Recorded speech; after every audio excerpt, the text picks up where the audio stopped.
Good evening, ladies and gentlemen. In a few moments, Thoughtspeak will begin its broadcast. This is a dramatization, and in the midst of the horror and chaos, you will notice that we cannot interrupt for a commercial.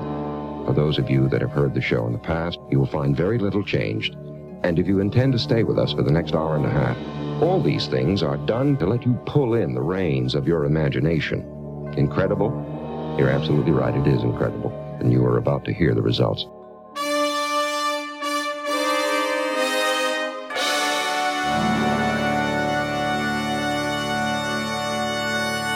Welcome to Thoughtspeak, a podcast dedicated to the discussion of K. Applegate's 1996 book series, Animorphs. My name is Coleman. And my name is Mitchell. What's up, people? How's it going? We are getting back into the more normal episodes after our special Megamorphs number 2. Oh, yeah. 22, or whatever that was. It was monumentous. Here. Our episode numbers are getting really messed up with these, releasing these private Thoughtspeaks. And it's because every alternate episode we release sets the count for the regular episodes off by 1. So yeah, it's gonna get confusing. It's gonna get a little hairy. I don't know what episode we're on, but we're discussing book 19. I know that for sure. Yeah, book 19, The Departure. That's what we're about to jump into. Ooh, The Departure. That was the name of your short film. Mm-hmm. Yeah, our second short we shot in Dallas, named Departure. Look for it online, kids. It's out there. Correct. And you know what? I will go ahead and make this admission. The book I'm writing right now is called Devil-Ash Disarray. That is the third entry into my Devil-Ash saga. However... A lot of D in our lives. A lot of D, exactly. However, the fourth book is going to be called Devil-Ash Departure. So, really? A little trivia. What's the departure in that? What are you departing from? It would be spoilers if I told you right now. Departing from hell? Yeah, in a way. Interesting. In a way. Let's say there's a departure from the devil's kingdom in hell. I want that book. Well, you will get it, my friend, just as soon as I get Devil-Ash Disarray out the door. Out the Devil-Ash door. Yeah, I need to get on that. But we are talking about a different departure-themed book. Although, you know, I don't truly understand how the departure plays into this book. Cassie's departure from the Animorphs? Okay. Cassie's departure into the forest? I guess. Cassie's departure from knowing the black and white realities of the Yeerk War? Cassie's departure into the unkept world of cougar attacks or mountain lion attacks. It's a leopard. It's not a mountain lion. It's not a cougar. It's a leopard. Totally different animal. Hey, it's been like how many weeks since we read this? For me, it was like a week and a half. It's probably like 2 for me now. Either way, it's a leopard. It's like you didn't read a book about a rhinoceros and all of those jungle cats blend together into one. No, like it's cat to me. I'm like Visor 3. I just like cats of all nature. Bob. Yeah, my cat's name is Bob. That's true. That's why I said it. And that's why I'm so confused, because I call him Bobcat. That's just what they look like to me. Okay. Well, why don't we get into the actual episode? So Go for it. People aren't listening to us meander. Who's reading the back of the book this time? You. Oh, sweet. Cassie's had it. After the last mission, she realizes she's getting tired of missions, tired of battles, tired of being an Animorph. She decides that she just can't do it anymore, so she quits. But that's not the worst that's happened. It seems a human controller named Karen followed Cassie after the last run-in with the Yeerks, and she knows Cassie is an Andalite. Or human. Either way, if she exposes Cassie, it's all over. No more Cassie, no more Animorphs, no more planet Earth. That's pretty epic sounding, right? Yeah, a little hyperbolic, but one of the better book cover, summaries. It's not bad. I will, however, say that the cover of the book goes ahead and spoils the entire plot. So, that happens. right off the bat. I don't know. You might see it coming, but just her turning into a butterfly, they usually show like a morph that's going to be in the book. Like she acquires a butterfly and would morph into it at some point. So yeah, but I would disagree with that because I think spoilers come in all variety, and one of the variety of spoiler is the kind where it plants an idea in your brain, and then as you're reading the book, it's not coming. You're expecting it, and when you finally figure it out, you realize you've been spoiled. Well, yeah. I mean, I guess when you get to the part where, the end of the book, after she makes her sacrifice, just knowing that she turns into a butterfly at some point spoils it. Once you get to that point. A little bit, yeah. That and the inside cover flap. That's the real spoiler. Her coming out of a chrysalis. Yeah, gives you the exact spoiler of the book. Mm-hmm. Also, I would just like to say that my copy of The Departure was donated by the Richard Wagner family at the St. Mary's Library in Caledonia, Minnesota. There's a big sticker on the inside cover, and they laminated it. Wow. So you stole from a library is what you're telling me. No, I bought this fair and square at a book sale. They're probably looking for their copy. Nobody's looking for a copy of this book. That's harsh. I like the cover for the most part, though. I mean, at least, I don't know, a butterfly isn't a battle morph, so it implies a more dramatic story. It's not a terrible cover. I carried it around a middle school, and nobody laughed at me, so I guess that's a good indication. Yeah, I mean, it's not like the pink cover with a yak on the front of it. Oh, boy. We're going to get to eventually. I've forgotten about that one. Mm-hmm. All right. Well, how about we start this beast off? Okay. I like how this is my favorite opening to Animorphs books. Just right in the middle of a battle. It implies that this is a bigger universe. We're not seeing all the stories. We're not seeing all the missions. It's a good start. And it's a cool action scene right here at the beginning. Right, we join the team mid-mission when everything's already gone wrong and they're battling people because they went to spy on this meeting of the Sharing.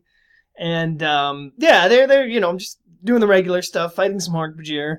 Cassie's there in wolf morph as usual. Mm-hmm. And, just big bloody battle. And afterwards, Cassie, in particular, feels disturbed by just all the violence that she's been experiencing lately, particularly, which we'll come to find out more throughout the book, what we just read about in the Land Before Time. Yeah. Everything that went down there kind of contributes to this, and that's why it's cool that those books sort of add to the canon, and in very small ways. I like the meta aspect of this opening, too, and the fact that it implies that the author is aware of the tropes of the book series so far. The fact that they went on a mission, something went wrong that they weren't expecting, and now and that's like half the reason they get into battles. We don't even need to see all that. We just start right in it. Yeah, I guess it gives Cassie's actions here a little bit of justification, I suppose, because right here in the first chapter we have Cassie telling everyone that she's just done. She's done-ski being an Animorph. Yeah, they don't get it at first, but she's like, no, I'm done. I'm done being an Animorph. Done. Yeah. Brooks and done. Yep. So she gets to go home, and it's just bad news upon bad news because her parents are like, we've got to close the clinic. Yeah, and it's you could chalk it up to a coincidence that, I'm having a bad day. I'm going to quit the Animorphs. And now I'm losing the one thing I've got in my normal life, the rehabilitation clinic. Right, yeah. But they've lost funding and have to shut down. That will go towards an overarching thing I want to talk about towards the end of how I think this book is written a lot different than every single one that has come so far. Oh, well, I can't wait to hear you break it down. Mm-hmm. Break it down for us, buddy. I will. We're all anxiously waiting. So yeah, Cassie's life just kind of sucks at this point. and she's experiencing terrible nightmares, and wakes up in the middle of the night and senses somebody watching her through the window. Just sounds bad. Yeah. And her friends come later, the rest of the team, to try and convince her to just get her crap together, give her the usual pep talk that they're so used to giving each other by now. Whoa. Well, okay, a couple of them came to give a pep talk. The rest of them are just pissed off and feel betrayed. And, you know, I understand completely why Rachel and Marco are so mad right here. Because this isn't just her being like, oh, I'm having a hard time, guys, I'm going to quit. This is, okay, there's only 6 of us to begin with, and we're going to lose 1/6 of our firepower. We're already incredibly pathetic in this, war, and you're gonna take that away from us. That's a huge loss. Yeah, they say all that in context, basically. But yeah, it could kill all of them, just her, deciding to take a sick day, let alone quit the team. Well, this is where they have this huge explosive argument, and, Rachel's especially pissed off because she's like, what you're saying is you don't want to have to become me. And Rachel was nice. Can't even deny it. That was a good line. Yeah, it was. It was really good. So this is kind of Cassie's formal exit from the war and just telling everyone that she's out. And Jake even has to leave her there by saying, you're not on the team anymore. Don't use your power. Yeah, she'd be a risk. If she got caught or if somebody saw a human turning into a horse, which is probably all she would do all the time. She could get the rest of them caught. Even she doesn't have that responsibility anymore to go along with it, so she doesn't get that. Makes sense. I could see it. If I was pissed off at somebody, I wouldn't want them using the power either. Mm-hmm. And so Cassie, this is after that. She's obviously thinking about everything that's happened and how bad her life is right now. She's out doing some chores and decides to go for a horse ride. And there's this trough way out. I didn't know they just left troughs around horse paddocks, but it kind of makes sense if they're at one end. We put deer feeders out in our forests sometimes. Really? Yeah. Well, there's this trough that she was going to clean, and she goes out there, and I guess Axe has way too much time on his hands. He's just going around her farm cleaning things. And she finds it completely clean and done for her. Yeah, he probably does, though. Well, it said her dad might have done it, too. I guess, seeing that she's having a hard time, he might have... Did it have, a robotic leg on the trough? Because then it was probably Axe. Did the trough become sentient? Maybe. Yeah. But, on her horse, when she gets out there, leads her just to the edge of her, her family's acreage. Her magical forest, I like to call it. It's everyone's magical forest. She sees, just another coincidence, she sees a little girl running out of the woods, screaming her head off, and they say it's a black bear, but they describe it like a grizzly coming out of the forest, chasing this little girl. It's a big mother effing bear, is all you need to know. Black bears don't get that big. Well, this one's huge. Yeah. Well, it's chasing her, and Cassie does. It's actually Rachel. It is. Just that Rachel does. I'm so mad that Cassie thinks I'm too crazy. We were chasing little girls through the woods. But no, Cassie does like an Indiana Jones, and she starts chasing after this bear and this little girl on horseback. Oh yeah, she gets a little action scene kind of until she rides straight into a low-hanging branch, and her and both the kid fall into the river. Yeah, she grabs conveniently placed river. Yeah, she grabs Karen, puts her on the back of her horse, and as they're still running for this bear, I think the bear has a couple kids or a couple cubs, and that's why it was chasing after the little girl.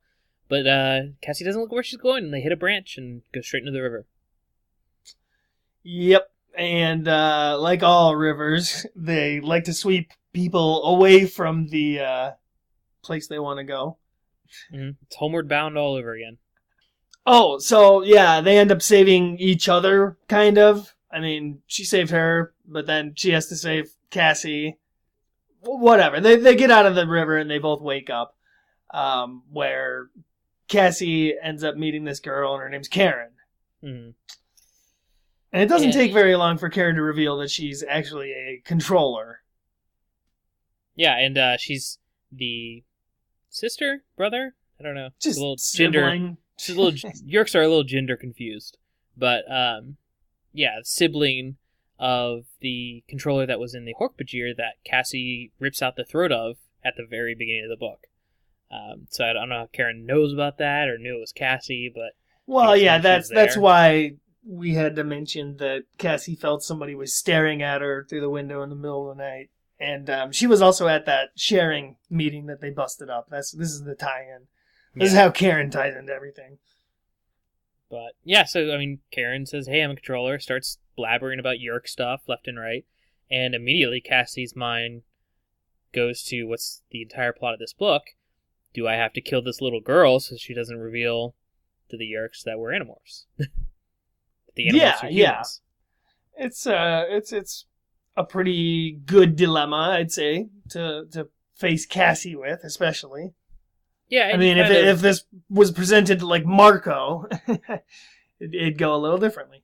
I honestly think every single other Animorph would eventually make the decision to take her out. Oh, well. Besides Cassie. Even Jake. I think Jake would struggle with it the most, but he's also the one who is going to go the furthest to make sure that their secret's kept. So, I think if you break it down, every other Animorph would have left the woods without a little girl. It's entirely possible at this point, since they've all been through so much messed up stuff. Mm-hmm. Yeah, so like you said, you know, she's feigning stupid for the time being, but she's got to decide whether she wants to eliminate Karen or help her, which for the time being, she decides to help her out by making her a crutch and a splint to walk on, since it should be said injured. That, you know, of course, if she did get rid of her, or if she even didn't do anything with her, she could, you know, Cassie could fly out at any second and just make her way back home. So that's what's actually keeping her there, too, is trying to fool Karen into thinking that she's a human and that she thinks this little girl's crazy with all her talk. Yeah, which, even if, you know, she didn't want to do that, she wouldn't have to. She could still run way ahead of her to morph and then fly out of there and leave her for dead. Well, do you think if she tried to run away, Karen would just shoot her? Well, right now she would. A little bit later, no. Yeah. And big, huge plot that we didn't mention that happened when Cassie was back at her house. A leopard has escaped from the local zoo, or from somebody who holds exotic animals, I guess is what it is. So, oh, yeah. Yeah. One of those little We farms. glossed over that, but honestly, it was kind of glossed over in the book anyway. It was, but yes, there is a leopard, fully grown leopard, in the woods. Conveniently placed leopard. Yeah, it's a little convenient. The bulk of this book, though, I would say, is just the interactions between Karen and Cassie, as they're, you know, trying to survive their crappy situation. And I don't know if we'll be able to do that justice, because you really got to read how they interact and what they say to each other to get a true appreciation of it. But I think you'll probably do a good job of summing it all up for us. Yeah, well, I mean, unlike the last Megamorphs book, which is very action and plot heavy, this whole book's a conversation. It's what's that movie with I can see him in my head. It's a conversation interrupted by leopard attacks. Yes, there's that. But who's the guy in he was in The Rookie and Frequency. Kevin Bacon. No. You usually have such a good chance of it just being Kevin Bacon. No, it's not Kevin Bacon. Oh my gosh. Rick Moranis. No, it's Tobey Maguire. I don't know. There was this movie in the 80s that it was all about this starship pilot and this it's called Enemy Within or something like that. It's a really famous classic movie. Kurt Russell. No, not Kurt Russell. Close to Kurt Russell though. But anyway, it was about this enemy pilot and this alien who doesn't speak the same language being deserted on this planet, and they like have a campfire and they have to learn to survive, and they just learn to talk to each other and understand each other, and they like leave the planet together and What does the alien look like? I'm actually going to bring up real quick. No, you got to research this. No, I have to. Because it's a really famous actor, too. And it's a really famous movie. Hey, while we're off topic, there was an old movie about aliens, and I think it took place on Earth. But they were aliens that were hiding out in our society. They kind of looked like us, but they had, like, backward jointed legs so they could move a lot faster. That movie is, it was a made-for-TV movie. Oh, it was it? Yeah, it was, That's why I could never find it. I have to look that up, because that's got Charlie Sheen in it. Yeah, I thought it had Charlie Sheen in it. I wasn't sure about that. Charlie Sheen. I thought maybe my imagination filled Charlie Sheen because I didn't know what actor it was. Mm-hmm. Oh, that is awesome. That movie is called The Arrival. The Arrival? Mm-hmm. There's a sequel to it, too. Well, that should be easy to remember, because isn't that an Animorphs book, too? Pretty sure everything that comes after the word the is an Animorphs book. The Donkey Kong! That was an Animorphs book, book, I Arrival believe. was good, because I remember it ended with that kid who was his friend the entire time, trying to kill him, and his legs turned backwards, and you found out that he was one of the aliens the whole time. Yeah, I just remember it ended with a shot of one of them, like, folding back their legs and running off into the sunset. Anyway, the movie I was talking about is called Enemy Mine, and it came out in 1985, and it's got Dennis Quaid in it. Oh, Dennis Quaid, okay. Yeah, and here's the summary of that. A soldier from Earth crash lands on an alien world after sustaining battle damage. Eventually he encounters another survivor, but from the enemy species he was fighting. They band together to survive on this hostile world. In the end, the human finds himself caring for the enemy in a completely unexpected way. Oh, yeah, okay. I could get behind that. I think it's very much what this book was based off of, because it's a classic movie. It was huge in the 80s. Oh, I see. So it's not as original as it seems. Mm-mm. The whole having to work with my enemy to survive a tragic situation scenario. I think it's a pretty old story. Anyway. So Karen and Cassie kind of get to know each other, or at least Karen gets to know Cassie, and in particular, like, how good of a person Cassie just genuinely is, as they're moving. But the whole time she still suspects her of being an Andalite. To which Cassie continues playing dumb and just wants to focus on getting them both to safety. Which I think I don't feel like Karen's ever actually met an Andalite. It seems like everything she knows about them is all York propaganda, you know? Because if she had ever met an Andalite, she would know that they cannot fit in as well as Cassie is, acting human. Oh, yeah, that's a good point. That is a good point. Well, no, nobody, I think, in the Yeerk Empire would know an Andalite that well. Mm-hmm. But she'd probably seen them maybe in Battlemorph. I mean, that's certainly how she knew about Cassie, because she followed the wolf. I bet she's never even been anywhere but Earth. If you look at, like, the production line of Yeerks, all they do is breed them and bring them straight to wherever they're needed. So, you know, Karen's probably not even that old of a Yeerk, and if she has, I mean, there's so many more Yeerks than there are Andalites. I'm sure battles with them are few and far between, and with very specific, you know, like their fleet and things like that. These on-the-ground soldiers probably never interact with Andalites. Yeah, and this book's really cool because it does fill in some of the information about Yeerks and Andalites that we've been wondering about. But as they're walking around, they come upon some evidence of this escaped leopard to add a little tinge of drama to their situation. Yeah, it's like a fawn, like up in a tree, ripped apart and stuck in a tree, right? That's what leopards do. Yeah. It's some gross stuff, and that just makes Cassie even more certain that they gotta get the heck out of there. But Karen's still going on, you know, talking all about the Yeerks and Andalites. And we get to learn about the Yeerks breeding process a little bit. Yeah, it takes 3 Yeerks to make a batch, I guess. Yeah, they come together and form a new Yeerk or two.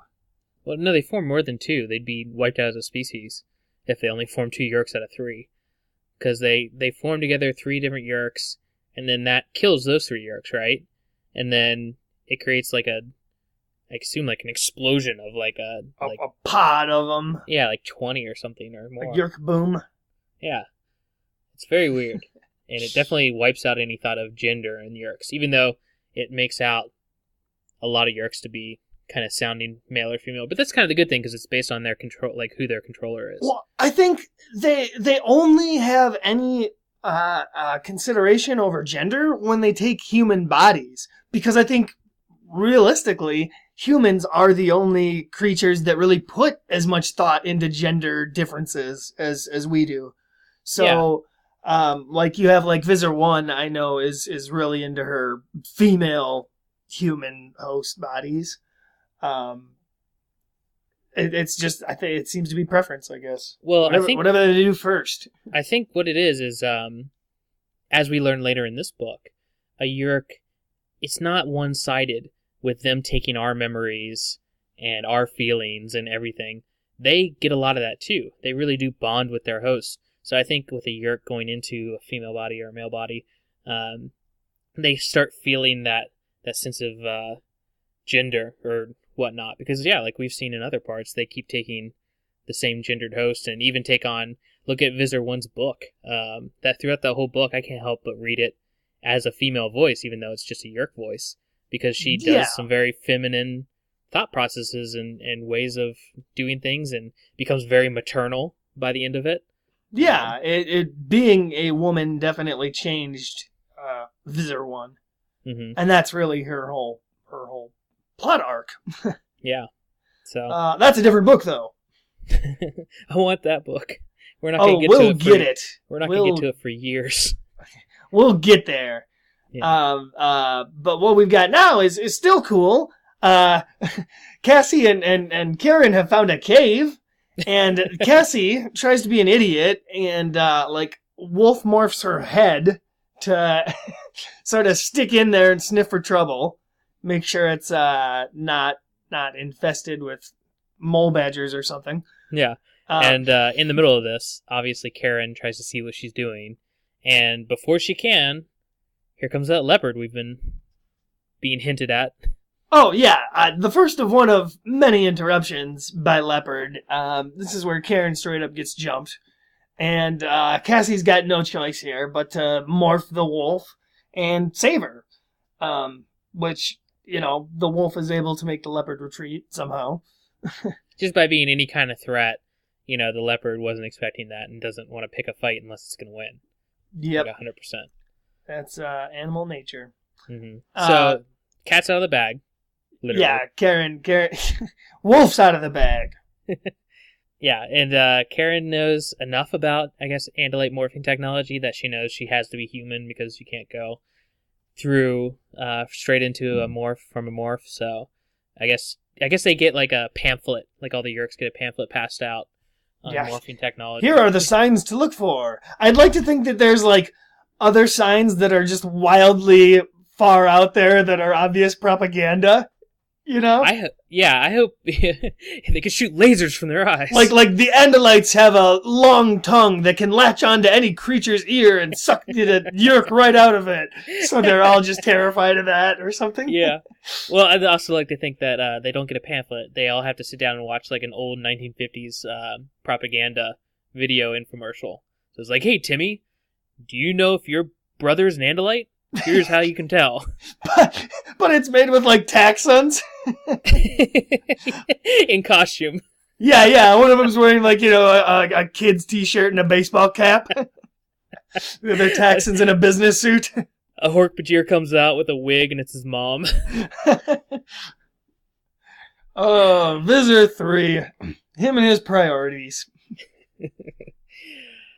Anyway, back to the book.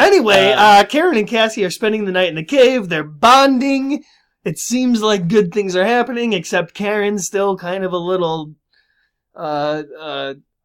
what's the appropriate word? I guess brat is the appropriate word that you call it. She does. I think Karen takes on a lot of, or the Yeerk takes on a lot of Karen's attributes of child behavior, which I think is really interesting. She gets really childish at times. She's really bratty. Wow, she's just very stubborn. Yeah. She's very set in her ways of not working with the Andalite no matter how many times Cassie's saved her and just been like, I'm trying to get you out of here. And we didn't mention the fact that when Karen was attacked by the leopard, she pulled a Dracon beam out, and that was her whole plan, was to get Cassie to admit that she was an Andalite or morph back or something, and then to stun her, because she thought she was defenseless, but obviously she had a gun on her, so. Right. But she loses that in the leopard attack. But despite that, they still have this peaceful night in the cave where Cassie spends a lot of time debating just what to do. There's a lot of internal monologue, a lot of internal debating. And Karen sleeps during this time, and when she wakes up, it's Cassie's turn to sleep, and I think Karen's a little bit surprised that Cassie didn't do anything to her and just let her have her peaceful sleep. However, Cassie doesn't get that peaceful sleep. We get a lot more nightmares from her. In particular, the stuff mentioned from last book. Yeah, her.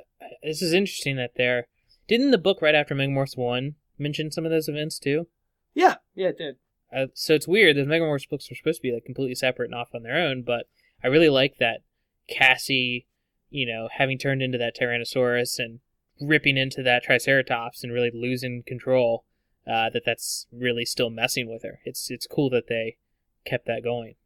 Yeah, it's a nice touch, definitely, because I don't know, Cassie's quitting the team was just sort of out of the blue, I felt. But they do give a lot of evidence here to back it up throughout. Yeah, and they start talking as Karen, gets up to go look for her Dracon beam that she lost, and Cassie... And it's funny that they mention that she's looking for it because she's worried about the punishment for losing it.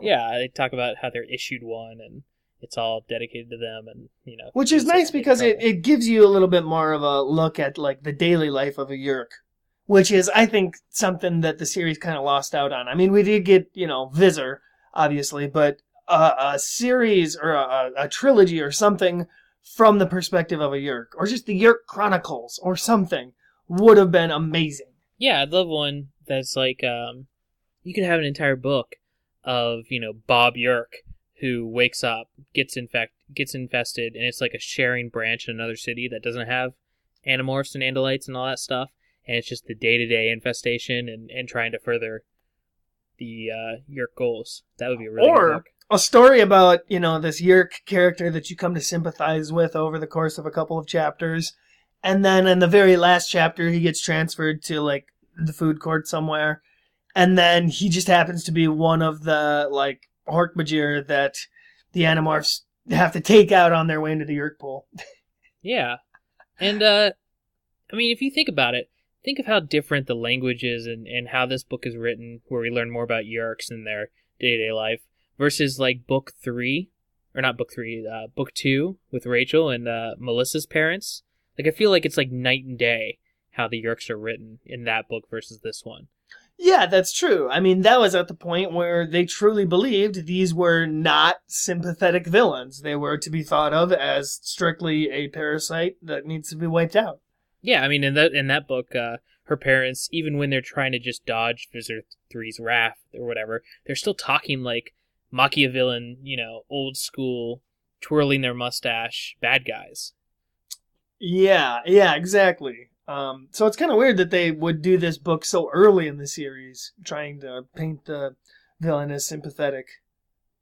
Yeah. Well, I mean, I don't think... I gotta wonder, would it have been more effective if it came towards the end of the series when they had more serious losses? Well, they get into that later on in the books, but I don't know if K. Applegate really knew how many more books they had in them, because, they stopped at 25 and switched over to Ghost Riders, so they probably didn't know this was going to be a 53-book series.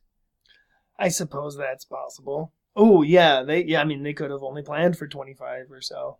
That makes sense, but anyway. We get to learn more about Karen's life, obviously, like the actual Karen. It's honestly a lot of talking between Karen and Cassie while they're walking around the forest. And big point of interest here, Karen, at some point, when Cassie's berating her about making a choice to live in your own Yeerk body and not taking a host, Karen compares the life of a natural Yeerk to that of a caterpillar and asks if Cassie could do that herself. Wink, wink, foreshadowing. Conveniently placed caterpillar. Yeah. That's every time they want a caterpillar, there's just one on the ground nearby them. It's very weird. Yeah, and, she kind of poses that dramatic sort of question to her. Do you think you could handle that? Huh? Could you, punk? And then all of a sudden... Look at the caterpillar! Look at it! Be the caterpillar! Well, and then we get another out-of-the-blue leopard attack.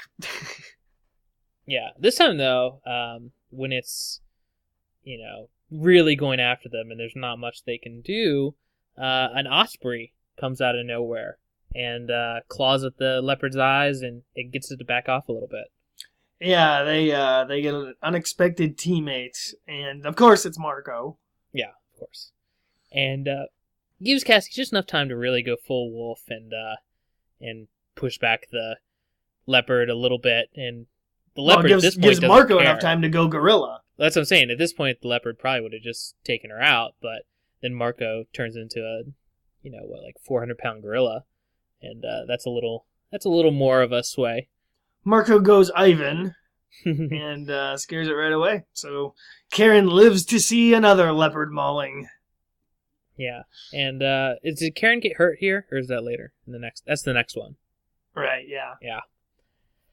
But anyway, so Marco is understandably confused here on what exactly the situation is, and Cassie's just acting very weird and shifty. She cares more about protecting Karen at this point.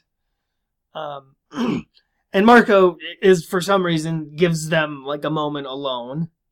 Well, he's obviously weirded out by just how Cassie is interacting with this girl, because Marco's trying to kind of dumb down his talk like he's talking to a little girl, because that's what she is.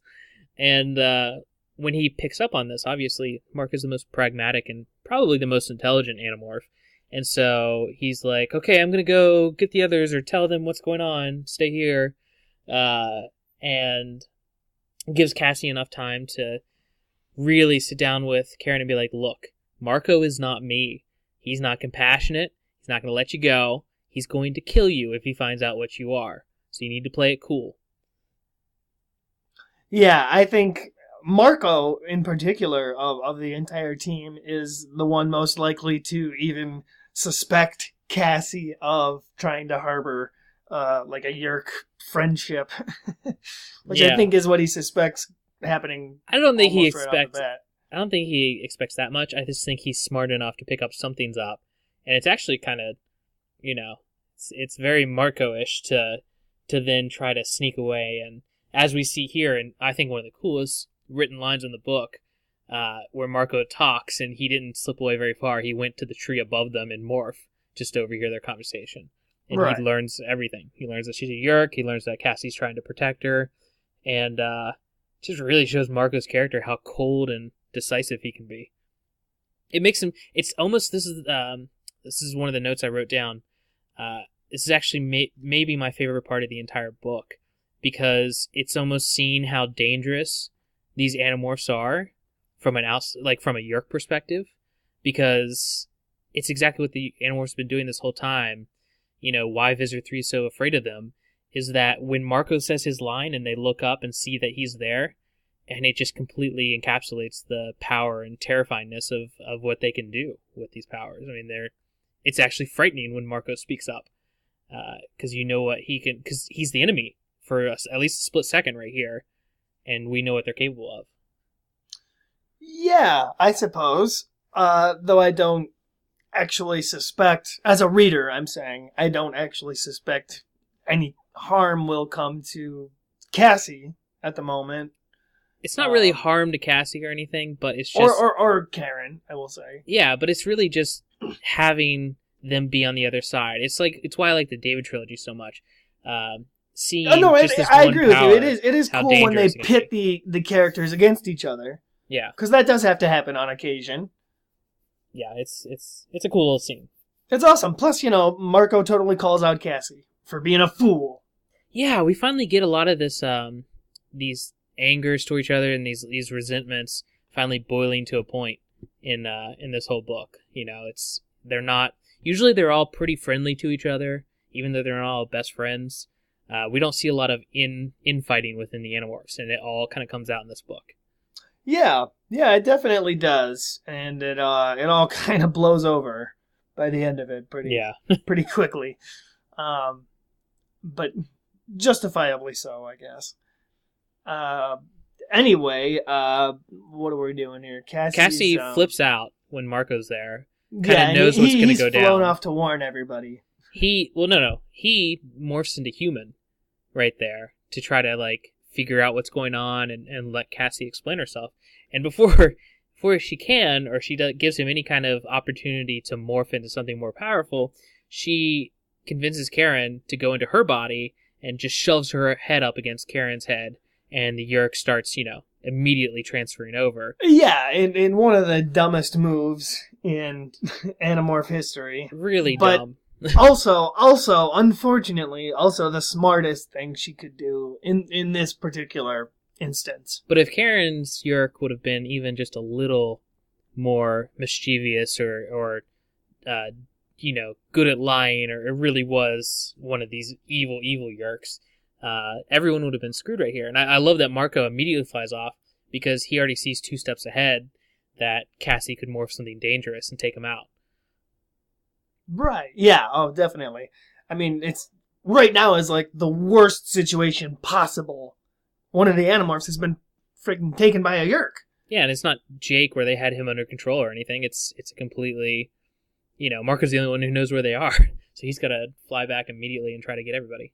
Right. The only upside to the situation is, what do you suppose Cassie's most dangerous morph is? Besides Wolf. Wolf is all she ever goes to. I mean, she's got some of the other ones they have, but nothing crazy. I know, she doesn't have, like, Rachel's elephant or bear, nothing of, like, mass destruction. I think a wolf is pretty dangerous, though. We kind of spent half of humanity's existence just wiping out wolves. No, they're definitely dangerous, but she doesn't possess the variety of some of the other Animorphs. Yep. Pretty much immediately, Aftran, which is the Yeerk's real name. Yeah, and this is cool because we do get to learn more about Aftran just through her being bonded with Cassie now.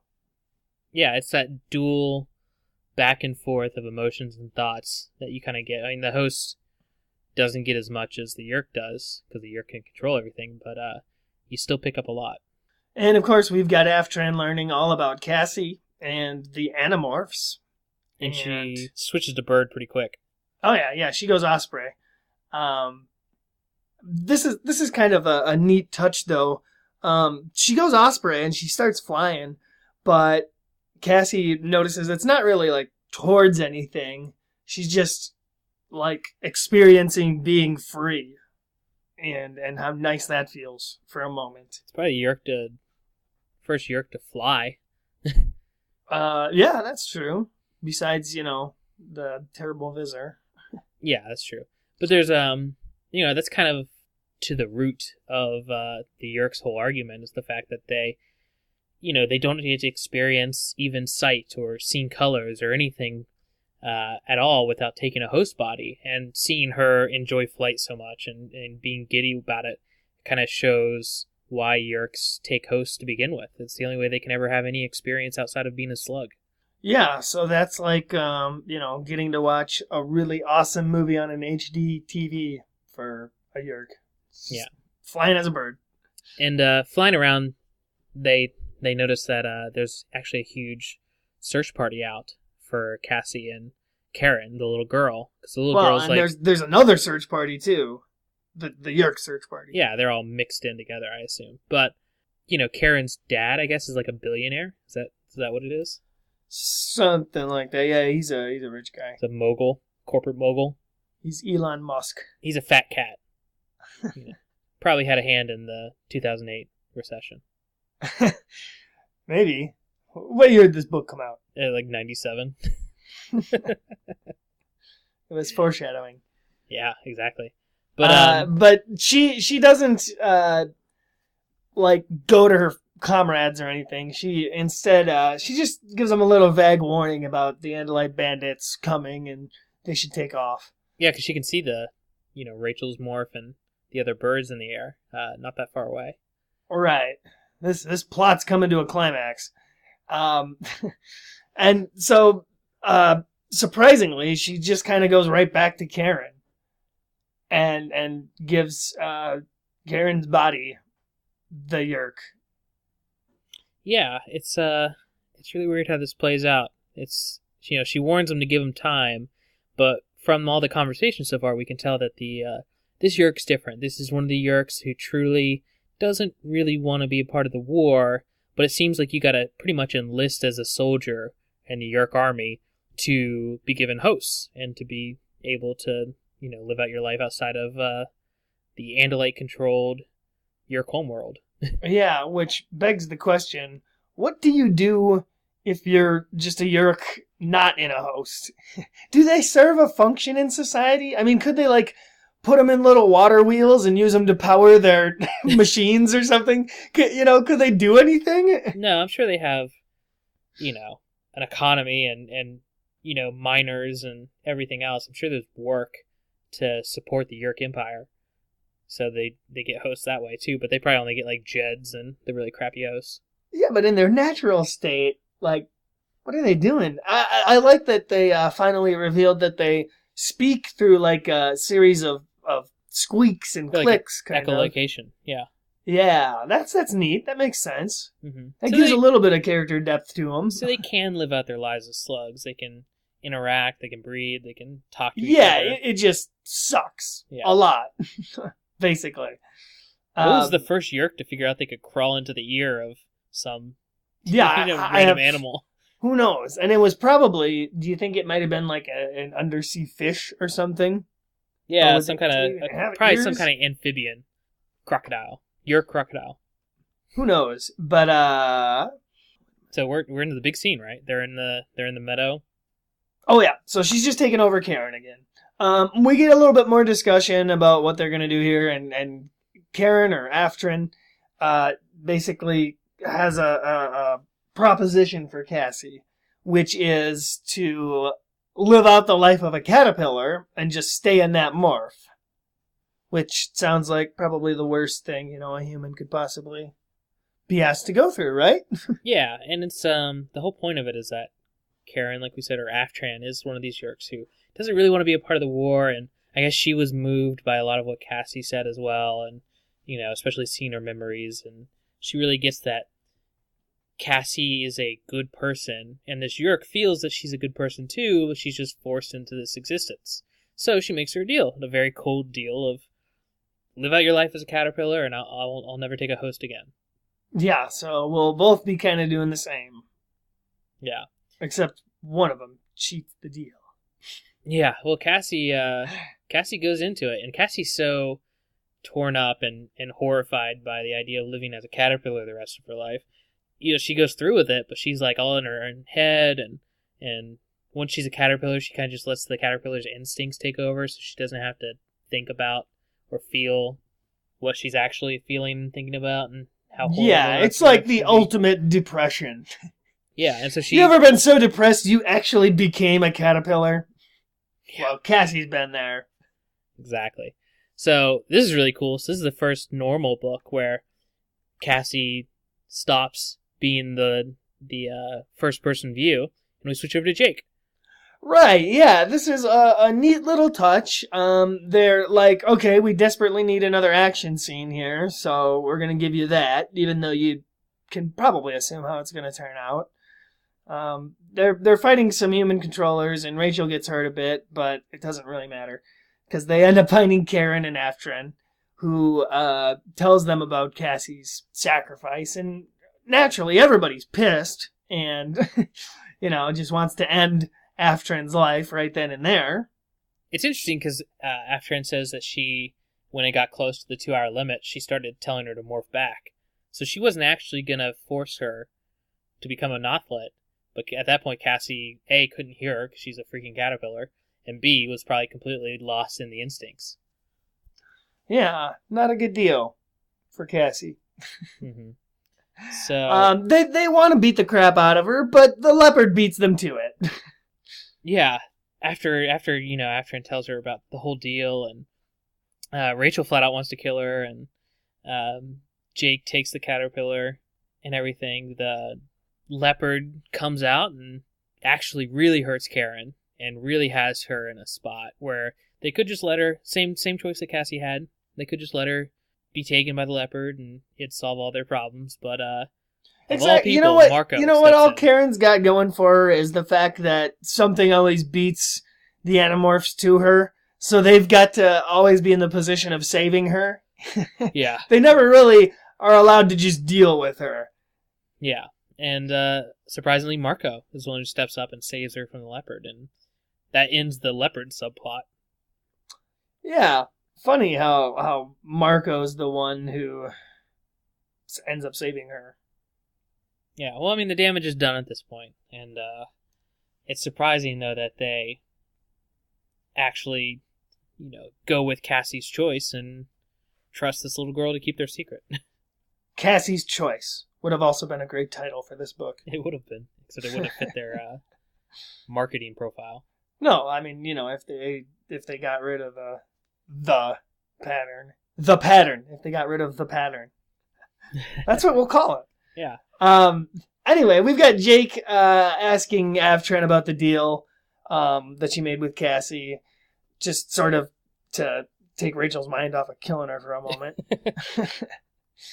But Jake ultimately decides to just take the Cassie pillar, as I call it, and leave the conflict there without doing anything about Karen. He's really got that mentality, the whole, we're just going to walk away from it and not deal with it. Like he did with, what's his name? The rich guy. Visor 3's brother. I have no idea. Despite the fact that he came down and burned his mansion to the ground later. Oh, yeah, that crazy guy. But, at that time, it was like, okay, we're just going to walk away from this. We've come out of this the best we can. Done. Yeah. So they take the Cassie cocoon and get out of there. And even Rachel, who was so adamant about killing this girl, was like, well, if nobody else is going to kill her, I guess I won't. Yeah, I like how they each have to decide. Like, one of them totally could have just been like, well, I disagree. Yeah, exactly. Rachel could have totally waited till all of her friends left and was like, just you and me, you're dead. So, but she doesn't. They all leave her be. And then they're kind of just waiting around, because while this is happening, Cassie Pillar is immediately started building a cocoon, like right there in the field. Yeah. She was already like undergoing the process of building the cocoon when they walked her out of the forest there. So we get a little time skip, sort of. It's like 3 days, where Cassie's finally emerging as this butterfly. And they all gather around like it's, a big event. I mean, it is. It's sad and whatever. They all want to be a part of seeing her turn into a butterfly. And it leads to a really funny scene where after she's come out, Axe is, standing there watching as well. And he's like, well, you guys didn't tell me that she was going to do this, that she was changing. And they're like, yeah, it's just, it's what caterpillars do. They turn into butterflies. And he's like, would she like to unmorph? Would she like to morph out? And Jake's like, do you think she'd like to not be a butterfly? And Jake's like, I'm sure she would, Axe. She'd really like that. I wish we could do something. Right. And Axe is like, well, why don't we do something? And they're like, we wish we could, buddy. We wish we could. Should we not tell her to demorph? The process has been reset, because anything that undergoes a natural metamorphosis gets to do that, I guess. Yeah, which is another of the many coincidences and ex machinas of this book. Right. I mean, they never mentioned any animal on the Andalite planet that could also go through a metamorphosis that might do it. I mean, there's plenty of animals on this planet that do it, so it's possible. How would they have even tested it on the Andalite planet? Just one of those crazy Andalite scientists is like, I'll do it. I think this was just a monumental coincidence, but it worked out in their favor, and much like the cover of the book told us, Cassie's going to come out of it just fine. Yeah, well, all the coincidences are, I think, on purpose and lead into my main point that I'll get into with my review. But right, so Cassie's come out of this, and she has to tell her parents and the news even that she was just lost in the woods for several days and had to survive by eating mushrooms. So she gets known as the Mushroom Girl, which is just like Rachel's, whatever she was, Danger Girl or whatever. Yeah, they're all getting famous. Falling Girl. I can't remember what she They all need to not be famous because that hurts their overarching goal. Right, yeah, they are really working against themselves at this point. Yeah. But on the plus side, though, this serves a convenient plot point here. All of this publicity ends up funding her parents' clinic, so yay! Well, the publicity doesn't. She finds out later that some rich billionaire with a little girl funded the clinic. So that was Aftran going back and forcing her dad to give them the money they needed. Either way, the plot that never was never. What? Okay, we'll just go with that. Random assortment of words. Yeah, and like you said, she does find out that Karen's father did this because she meets her at the mall later. Yeah, when Cassie's all obsessed with colors now because she was a butterfly. Oh, yeah. Not because she was a butterfly. She's turned over a new leaf. Not because she was a butterfly, but because when she came out of caterpillar form in the metamorphosis, it was like a Yerk scene for the first time. Right, yeah, no, it was a huge change of life for her. I mean, this is basically the story of how Cassie got her groove back, and this end point here demonstrates it flawlessly. Where everything's super happy. My parents got the funding back. I'm back on my Animorph team of friends. I'm buying clothes at the mall. Girl power. It's all good stuff, and that's how this book ends. I think what she really needed more than the other Animorphs is to keep her in the fight and make it seem worth it, is that it's not just a battle to wipe out the Yerks and then they'll win. It was the idea that there's some gray area, there's some place for her to exist within the Animorphs, and that there's Yerks out there who feel the same way. I think that's the real motivating factor into her deciding to stay in the war. I agree with you. Now, I would have to believe that at least to some degree, Cassie now... I don't want to say she's like a Yerk sympathizer, but I would say added to her list of goals is maybe a way to end the war and then make peace with the Yerks and somehow find a way to incorporate them into society. And spoilers, I mean, that motivation from this book is a huge, huge factor into the series. Right, yes, totally. And I bet, maybe even the wheels are turning already in the back of her mind how morphing technology could be used to the Yerk's advantage or benefit of their species. Okay, let's jump into our review. Yeah, okay. How about you go first, since you clearly have more to say on this than I do. I'd like to hear what you have to say. Yeah, okay, so what I've been alluding to is the fact that there are so many more coincidences and just like, oh, good thing that happened in this book than I think any other book so far. And there's a lot of coincidences and Deus Ex Machinas in the rest of the books, but this one even more so. It's almost every plot point in this book is just like, well, that's convenient, So much so that when I was about halfway through the book on this read, I started thinking that it was intentional and that the entire point of this book was not to write a normal story like they've done. I think they really switched formats with this whole book and tried to write a little more, I don't know the word for it, other than like artsy. Like they really went for the metaphors and the themes of this book prevailing over the plot actually making direct sense within the series so that they could say more with it and they could talk about this whole gray area and Cassie's motivations and have this big conversation be a part of the whole book. I really do think that this book is written differently on purpose so that these contrivances and these things that would normally be a bad factor actually elevate the conversation of the book. It puts it on a different level than I think a lot of the other writings. I think it's really actually complicated layout rather than just a book of them not knowing where they were going to go with the story, Yeah, I will agree with you. It's definitely not on the level of, a children's book per se. This is more young adult. Yeah, I mean, even the whole leopard attacks. I mean, you could really put that you could angle that as, they're wavering in the conversation of whether they're enemies or not is constantly at the edge of being, attacked by their natural allegiances and what side of the war they're on. I think you could take a lot of metaphors out of this book, and they're not just metaphors where you're like trying to find them. I think they are actual intentional. So it's just a very weird book and a very improvised book versus how structured the rest of them are. Okay, so what are you gonna rate it then? So, for just trying to elevate the series and making Cassie more than what she was. I mean, she's written completely different in this book. She's a finally, like many of the others, is a real human being in this book, and we haven't gotten Rachel there yet, but at least Cassie is an interesting character now, and not just the environmentalist.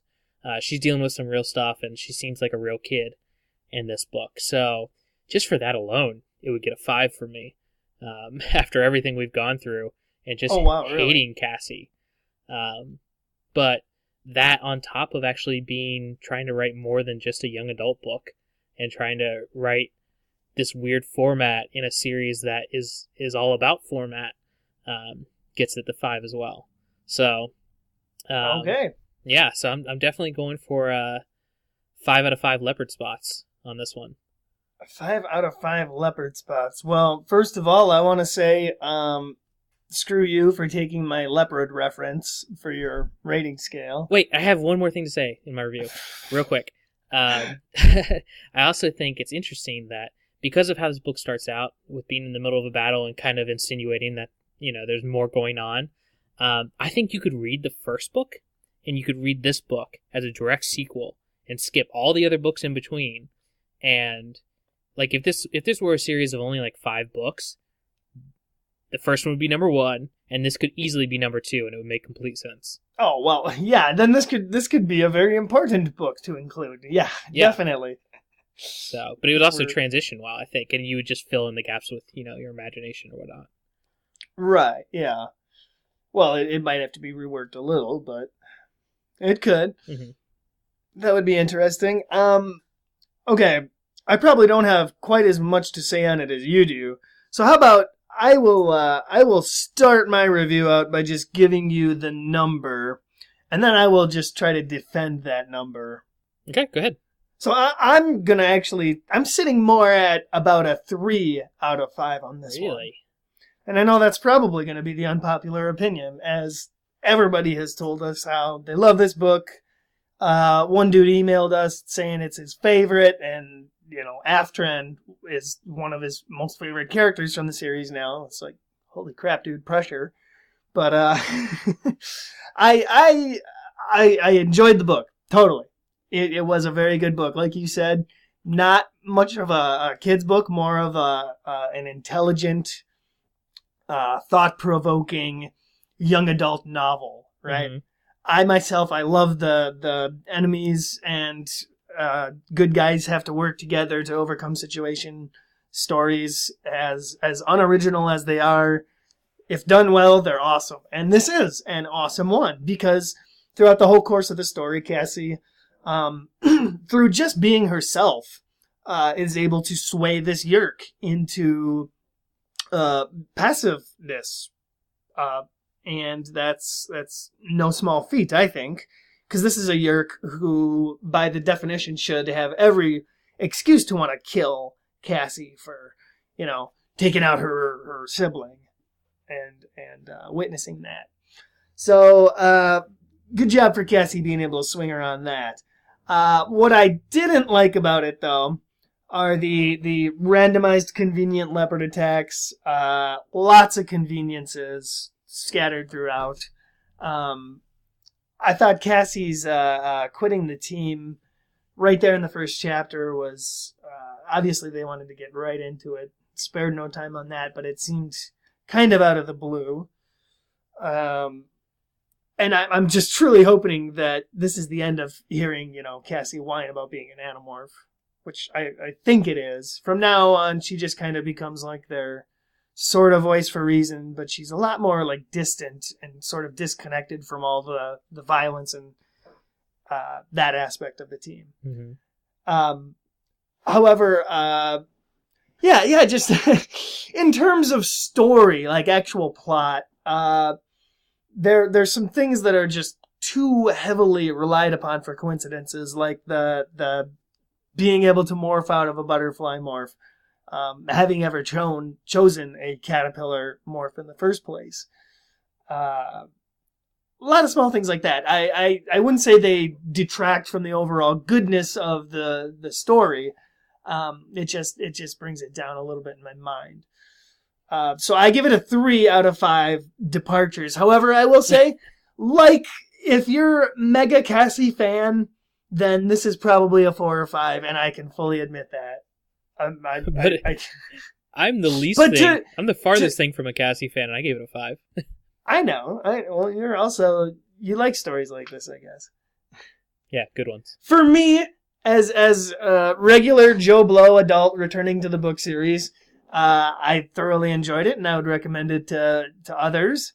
But I want to let you know that it might not be everything you're expecting it to be, in terms of random coincidences and little girls lost in the woods for the bulk of the story, with a not necessary tacked on action scene towards the end. Yeah, I can see that, and I think a lot of people probably were disappointed at first reading this when they were younger, and maybe appreciated it more when they got a little older and revisited the series. That is, I think, a very good point.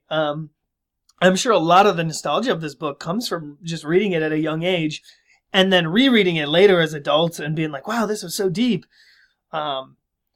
I think that might contribute to a lot of people liking it. And I have to worry or wonder about Aftran as a character, and if Aftran ever comes back, I don't know. Yeah. I don't think so. Yes, like 3 more times. Yeah.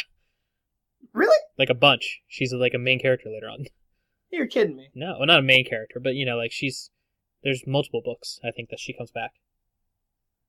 Oh, okay. Well, I didn't know that. Cool. Because I was going to say, man, letting, a Yerk that knows all their secrets go free is probably one of the worst decisions the team could ever make, which is something Cassie obviously had no trouble doing here. So we ended up very lucky that it just happened to work out in this particular case. Yeah. Well, perhaps by coincidence. Yeah, exactly. So I will say Cassie did a damn good job, proving she's a good person and she can be trusted by this Yerk. I just like that she's an actual character now. That's all I care about. So I think that does it for this week. I think we can wrap things up. Yeah. Okay, so you're 5 out of 5. I'm 3 out of 5. Yeah. Let's see how those scores go down with everybody. Well, you can attack me if you want, but do it. I would ask that any 28-year-old male also reread this book, and I read it for the first time, by the way, so I didn't have the nostalgia factor going for me. That's true, but I didn't. I just want to say that huge nostalgia for it. I just remember reading it. So. Oh well, just average guy. I thought it was good, but. I'm not as crazy over it as you guys are. Yeah. However, I am crazy about the next book because holy crap, trilogy time, dude. We're talking trilogy time. Best 3 books of the entire series. It's happening. Is what I'm saying. Yes, that's right. Book 19, The Discovery, right? Book 20, The Discovery. Oh, 20, yes. God, that's because I was looking at 19. First one isn't all that great. The first one's pretty good. But the trilogy as a whole is best of the entire series, easily. Right. Well, it's going to be epic, is all I can say. I've been looking forward to it since book 1. I'm pretty sure I mentioned it in our first couple podcasts multiple times. Yeah, we've built up the David trilogy quite a bit, so you ain't going to want to miss that one, let's just say. Exactly. So, okay, everybody go on iTunes, leave us a review. We love hearing from that, and that really does help us out with the show. It brings more people and puts us in a spotlight on iTunes. Definitely. Join us on Facebook as well. And Twitter. Facebook.com/Morphcast. Yeah, and on Twitter, we're at Morphcast. You can check us out there. Also, we have a pretty small impact in the Animorphs subreddit on Reddit. So r/Animorphs. You can find us on there, posting episodes and talking about them, usually in the comment section. Yeah, we do that. If you'd like to follow me on Twitter, I am Mitchell Olson. You can see his books because he's an author. That is correct. If you're interested in my book stuff, you can check out the Devil Ash Days Facebook page as well. Anyway, thanks for listening, everybody, and keep looking out for the new episodes and when we post private Thoughtspeaks, which we're going to do to the main RSS feed more often. So. Oh, definitely. If you haven't listened to this week's private Thoughtspeak, Coleman and I talk a lot about writing, the art, the craft, why we love it, why we do it, our current projects that we're working on. It's a great time. We love talking about writing. We want to do it more often. So check out this private Thoughtspeak. Okay. Thanks, everybody. See you next week. See you next week. Boom!